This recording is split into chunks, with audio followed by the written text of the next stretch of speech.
अस्सलाम वालेकुम दोस्तों, आदाब। मैं अतफर शाह। रिसेंटली गालिबन केरला की एक अदालत का ये कहना है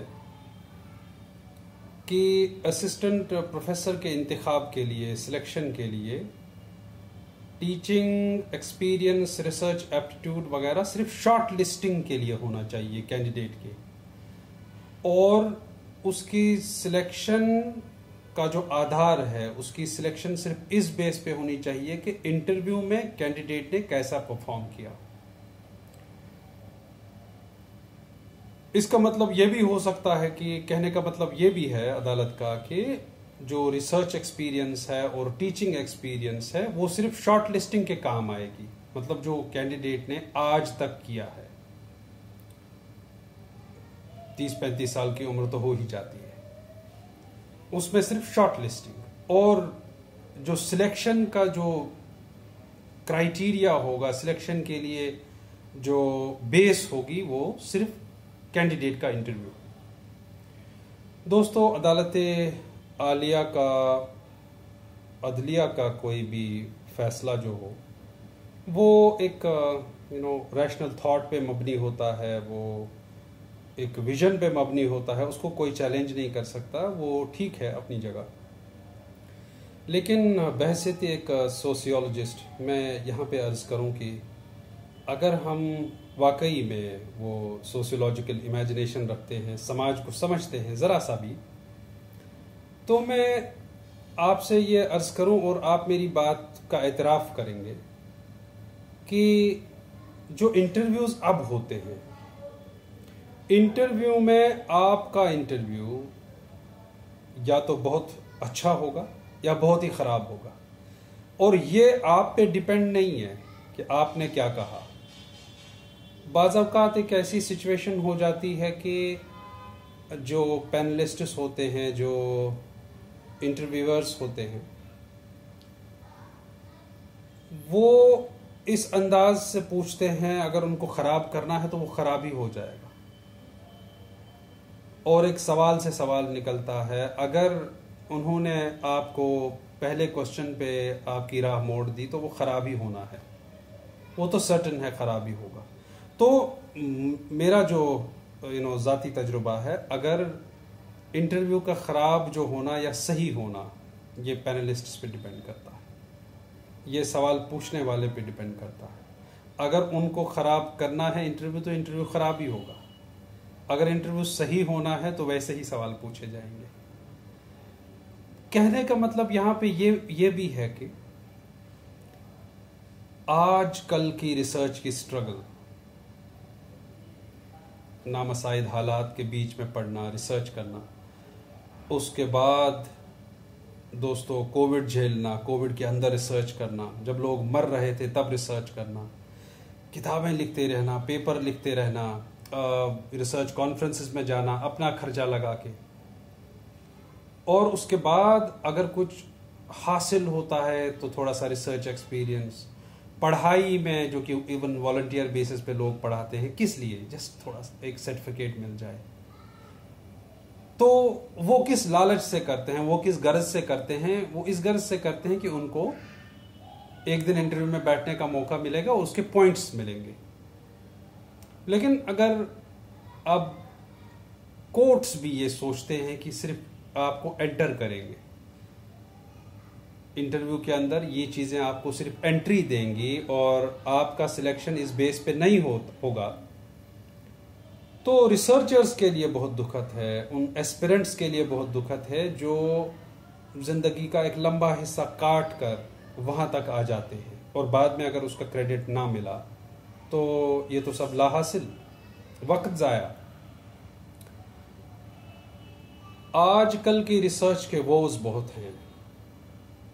पीएचडी में पहले रिसर्च सुपरवाइजर्स, कुछ सारे नहीं, कुछ ऐसे भी होते हैं जो बिल्कुल प्रीडेटर्स होते हैं, जो आपकी हर आसानी को मुश्किल में कन्वर्ट कर देते हैं, जो रिसर्च के दौरान आपका जीना हराम कर देते हैं, आपकी ज़मीन तंग कर देते हैं, आपके मेंटल इलनेस का, एंजाइटी का, फ्रस्ट्रेशन का बाइस बनते हैं, अपने पर्सनल काम करवाते हैं। क्या ऐसा नहीं होता? बिल्कुल होता है। हर एक रिसर्चर की एक दर्द भरी कहानी है। और दोस्तों जो पढ़ाते हैं बाद में वो बहुत मेहनत से तैयारी करके आते हैं और पढ़ाते हैं।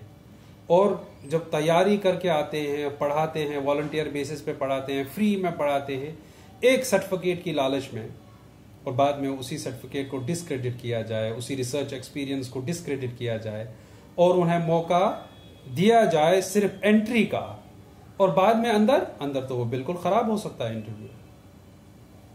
एज आई सेड कि आपकी 30-35 साल की नॉलेज का, आपकी मेहनत का जायजा इंटरव्यू के 10-15 मिनट में नहीं लिया जा सकता।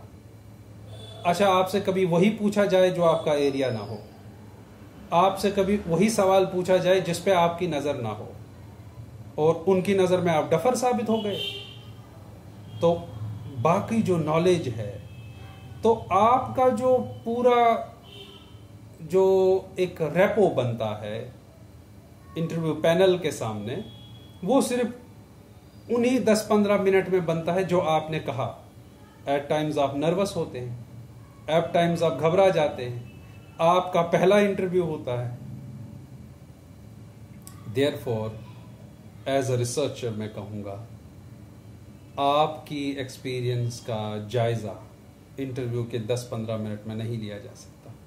May be it's a bad day for you, may be आपका उस दिन आपका मूड खराब है, आप परेशान हैं, आपको कोई प्रॉब्लम हुई, आपको कोई इश्यू हुआ, आप नहीं पहुंच पाए इंटरव्यू में, या पहुंच भी पाए तो आपने अपना बेस्ट नहीं दिया। तो इसे एक जीत और हार का मामला ना बनाइए, इसे एक रेस ना बनाइए। अगर लोग रिसर्चर्स मेहनत करते हैं, 30-35 साल में वहां तक पहुंच जाते हैं, उनकी शादी लेट हो जाती है, उनको तरह तरह की कुर्बानियां देनी पड़ती है।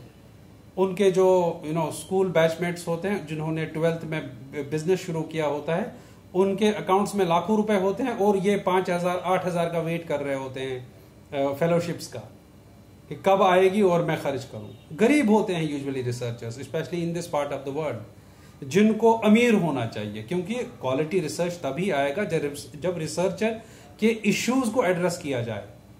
और रिसर्च में ही फंडिंग ना के बराबर है, और इनोवेशन में पैसा होना चाहिए, रिसर्चर्स खुश होने चाहिए, रिसर्चर्स अमीर होने चाहिए। उसी मुल्क का दोस्तों मैं कहूँगा कि जो रिसर्च क्वालिटी है, जो रिसर्च आउटपुट है, जो रिसर्च इम्पैक्ट है, बड़ा होगा।